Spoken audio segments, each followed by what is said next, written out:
Tired of real estate deals feeling like a chaotic juggling act with your lenders? Follow Up Boss has a super simple solution to streamline communication, and in this video, I'm going to show you exactly how to tag a lender, making collaboration seamless. First, navigate to the People section in your Follow Up Boss account. This is where all your contacts, including your lenders, are stored.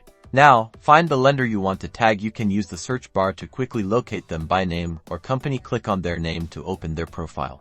Scroll down to the Tags section within the lender's profile. It's usually located towards the bottom of the page. Click into the Add Tag field here. You can either select an existing tag for lenders or create a new one specifically for this purpose. If you're creating a new tag, type in your desired tag name, such as Lender Preferred or Mortgage Partner, then hit Enter to create the tag.